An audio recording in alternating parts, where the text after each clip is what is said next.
Okay, modern daily event. Let's see what's going on here.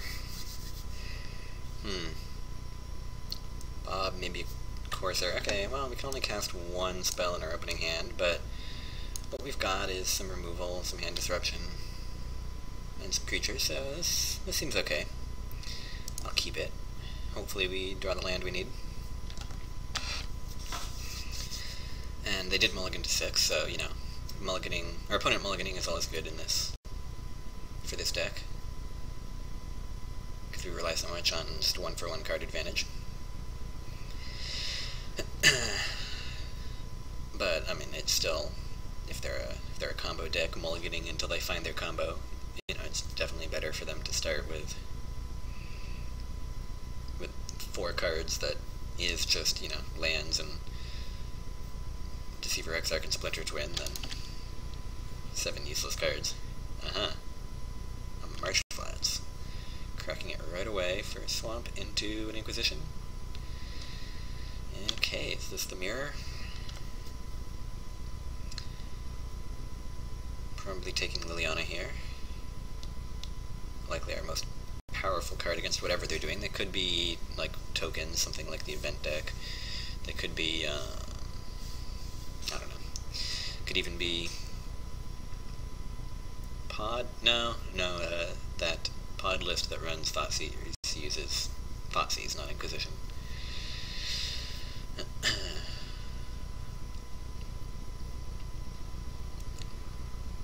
Unfortunately, we don't have our own Thoughtseize effect to see what's going on over there, but could be a variety of things. They fetched a swamp with that Marsh Flats. It's something Jund might do, but yeah, took Liliana, as expected. But since it's not an overgrown tomb, then again, if it were tokens, I don't even know if they run swamps. Yeah, I guess they do, but they'd probably take a Godless Shrine. Yeah, so nothing new there. We'll just start with the tapped land and hopefully have a Bob resolve and draw some more stuff. But it seems unlikely that Bob will live through removal. Alright. There could be a lot of stuff going on there. Like I said, it seems unlikely he'll live through removal. So we could do that, and then of course our next turn. But I haven't seen any red yet. This could just be the rock, or it could be the mirror. And in that case, I don't think there's any removal that will hit Bob that won't hit Corsair. So I guess I'll just run this out and see what happens. See what we draw out of his hand.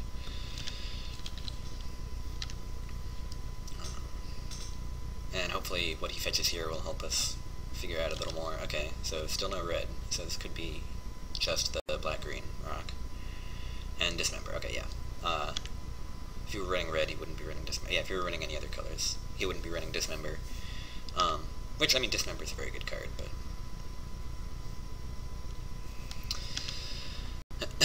Okay, that's excellent. Unfortunately, we can't, cast it immediately, but... hopefully we don't have to cast Slaughter Pact this turn, because we have a lot of 3-drops we would love to play. I think Corsair is going to be what we do if we don't draw black. Okay. Yeah, Corsair seems fine here.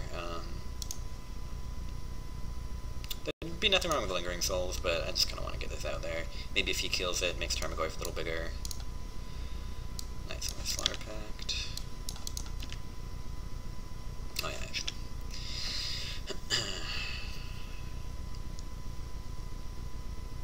And he went a turn without doing anything. Okay. Brook Decay my Corsair, that is fair. Oh, and taking me off black. That's smart. That's smart. I definitely can't Slaughter Pact now. I can still Corsair next turn. But yeah, that puts me like another turn off of... can't Slaughter Pact him. Puts me another turn off of casting Liliana.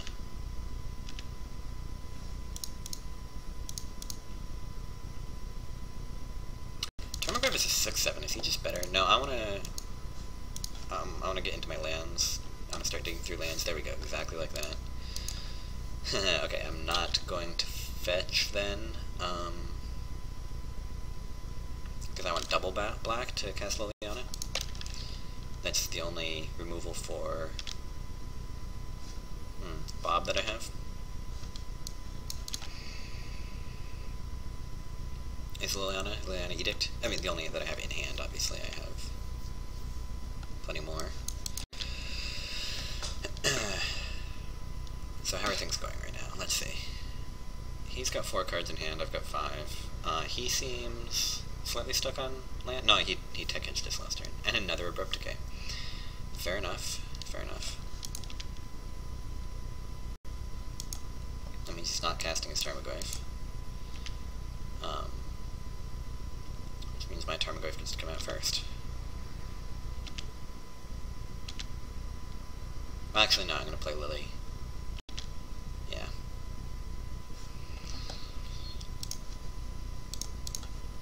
I'm going to play Lily and Edict, then he'll play Goyf, and next turn I'll play Goyf. Hopefully if we've drawn out enough of his Abrupt Decays, he probably plays more than 2 in this shell. Hell, he probably plays 4, I don't know.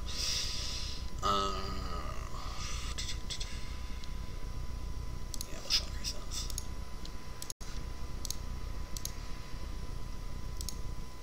Oh, actually we can Edict and play Goyf, can't we? Rolling in mana.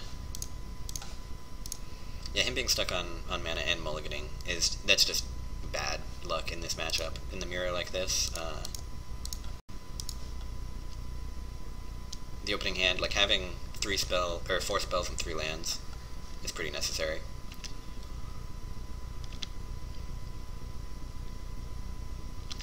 Okay, and if he does play that Goyf, I will just Slaughter Pact it and start beating. Yeah, okay, and yeah, I mean, this is essentially the mirror, like, when playing against Junk or the Rock or Jund. It's all very similar. Inquisitions and Thoughtseizes are terrible top decks. I think we're going to need to keep one Thoughtseize, unfortunately, though. Planeswalkers are very good, and Thrun is very good, and Batterskull is great. Yeah, and the last Scavenging Ooze. To counteract his Scavenging Ooze. Yeah. Oh,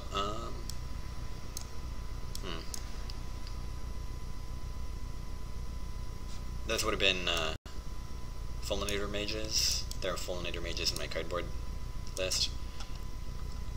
I was thinking about switching them out, and I guess I didn't at the last minute. But I would bring in one Fulminator Mage instead of the last Thoughtseize, just for their man lands.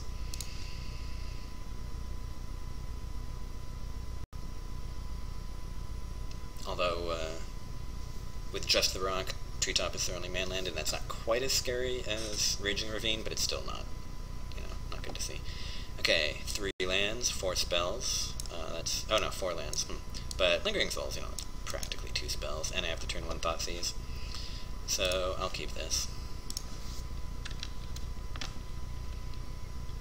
And, which is our 1 of Thoughtseize, that's pretty nice. It looks like he likely kept in more than 1 if he's trying to Thoughtseize us on turn 1. Luckily there's nothing great he can take. This hand is good because of the Lingering Souls and the Treetop Village. So if he wants to take our Thoughtseize, that's, fine. I'll definitely accept that. If he wants to take our Lingering Souls, it just lets us cast at turn 2 instead of turn 3, and if he wants to take our Treetop Village, well, he can't. So,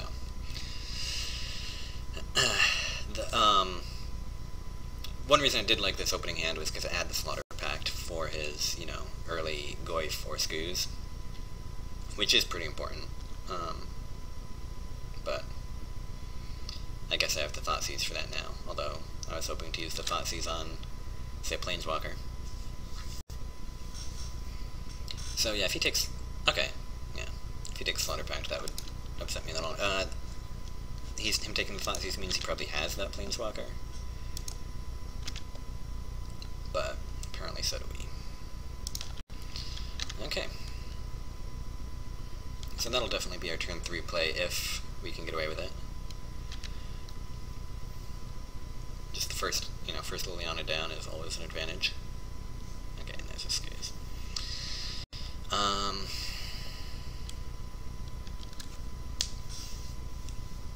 Not much we can do here. Way too many 3-mana spells. That's a big problem with Maelstrom Pulse. It's expensive. We'd like to use our mana efficiently. I would love to have a Path to Exile here instead of that. But that's the way it's gonna go. So let's just do it like this and hope he doesn't have another Thoughtseize, although I guess that wouldn't be the worst. I would like to resolve Liliana though. That would be very nice to be able to do. Even if he plays another creature, that's fine. I'll Liliana Edict. Well, and I'll use Edict and Slaughter Pact to kill 2 creatures if I have to.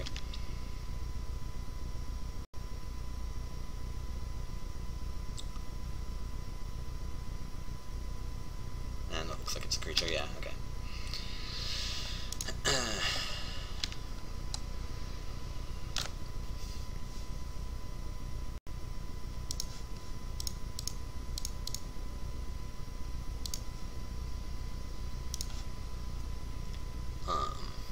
Which leaves me a little vulnerable next turn, but, I've got the Verdant Catacombs, so... And, well, the Plains, the only 1-mana spell that's left in my deck now is Path to Exile. So, I've got the Plains to cast it if I draw it. Yeah, I'll just use this now.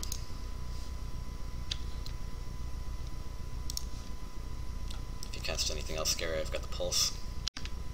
Including that Planeswalker that I think he was protecting by taking my Thoughtseize. Although he missed a land drop last turn, so... If he continues to miss land drops again, I mean, that's just brutal in this matchup. You really want to be... He's got all 3 of his Scavenging Oozes. Especially when you're casting Scavenging Oozes, you want to be able to have forests up, but... Alright, so I guess that means Liliana is dead. Unless I draw that path.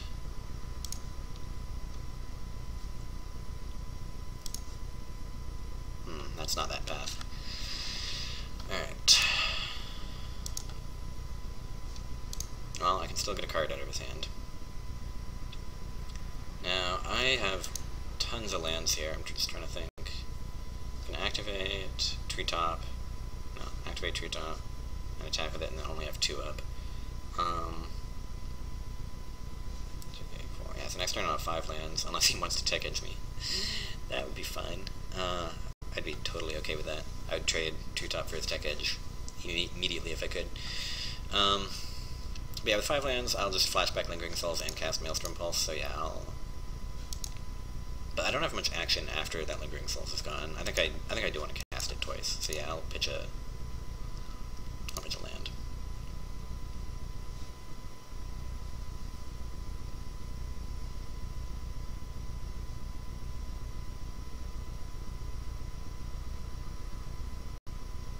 I can get white with both of those.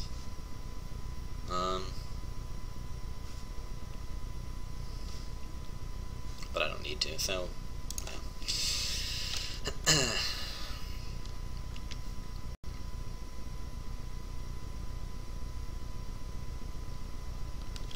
Alright. Let's see what he does this turn. Besides kill Liliana.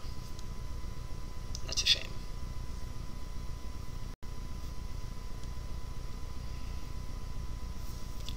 But even with that, like even losing the Liliana, I think we're ahead just because of how few spells he's being able to cast each turn.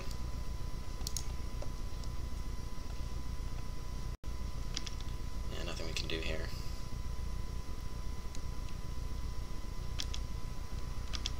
And if I had the path, actually, him being stuck on mana is important enough that I think if I had the path, I probably wouldn't use it, which is a downside of path. That's definitely a place where Bolt is better, but there are plenty of places where... Ooh, Thoughtseize. Okay, so he's going to take the Maelstrom Pulse. That's unfortunate. Yeah, that's too bad. Especially since he can start to eat things with the Scavenging Ooze. He left in his Thoughtseizes, though, which... oh, another check edge. Okay.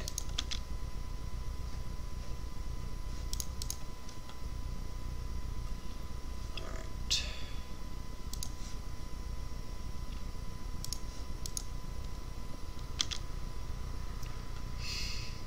Nifty. Yep, well, let's do that.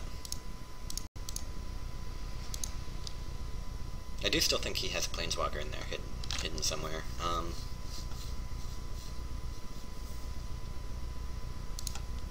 Let's see, if I cast Lingering Souls, don't block, next turn I flash it back, I can... yeah, I can just use the Lingering Souls to kill a Planeswalker if it comes to that, so that's just not...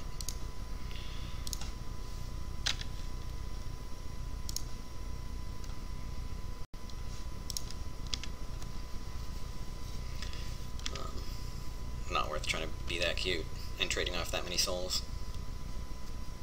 Okay, so against the forest, a interesting foil forest there. That won't let him cast Liliana. It'll let him cast his 4th Scavenging Ooze and eat 1 Scooze, I guess. Or it'll let him take into my Overgrown Tomb, which I don't need because he knows the only... He's being really aggressive with those tech edges. I think that's a mistake. I think it's letting me get into a pretty good position here. I have not given any targets for removal yet this game, so I'd like to make those targets be Lingering Souls. I don't want to run a Tarmogoyf just into an Abrupt Decay. Which he could totally cast. He could have Abrupt Decay, you could have another Dismember, you could have a lot of stuff. Dismember doesn't kill Goyf at this point, I guess. Oh. Or it could have Inquisition, which definitely makes playing the Tarmogoyf way better there. But you can't have everything. Alright. No point in leaving up. He also will definitely be running Maelstrom Pulse. Yeah, so actually I think at this point... Then again, he can try another Inquisition. He really seems to like that card. But I'd also just be fine trading Abrupt for Inquisition. Like, I'm trying to trade Abrupt Decay for any one of his cards here. And if that's an Inquisition, then fine.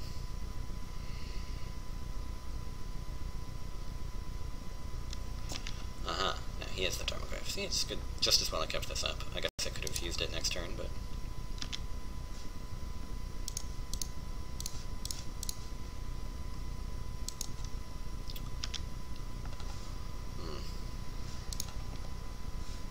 Yeah, I'll play it out. I could have maybe baited him into using Thoughtseize. But that doesn't seem... incredibly important.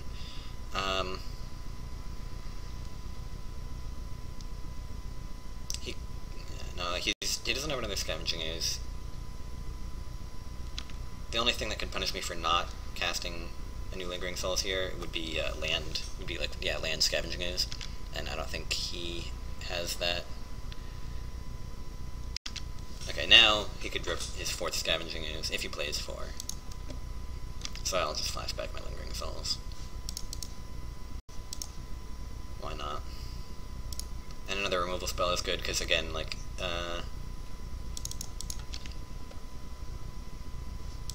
not much could put us in a disadvantageous position here, but I guess a Tarmogoyf would be that. And now he is on 3 lands, so now, like, 3 is the number he wants, and now he has so few cards in hand, he's not really being limited by lands in how many spells he's casting each turn, he's just being limited by spells in hand, so ramping him isn't gonna be the worst thing ever.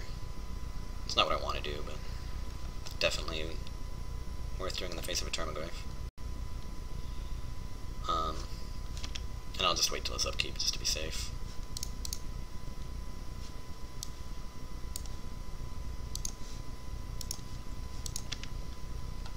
There we go, nice. He could still have a Dismember or an Abrupt Decay in hand, but that'll pull it out, you know.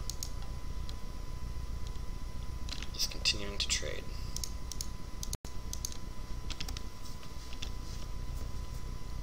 So I feel pretty good about this, obviously.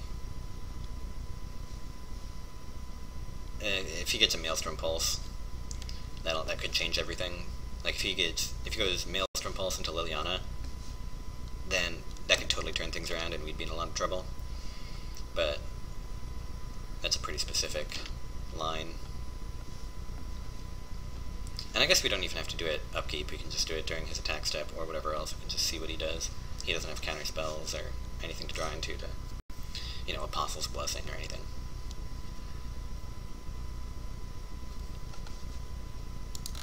What did he say? He said something about Golgari Charm from top. Oh, he just drew Golgari Charm. Okay, that is something that can blow us out. Yep. Oh no, he's asking for it. He's saying he wants to draw that. It's a good card, Golgari Charm. I had it in my sideboard for a while. It ended up not being as relevant as I was hoping. Okay, yeah. Against Affinity. So I ended up boarding it out. But it's a very good card. Alright, so yeah, good games. We'll be back for round 2.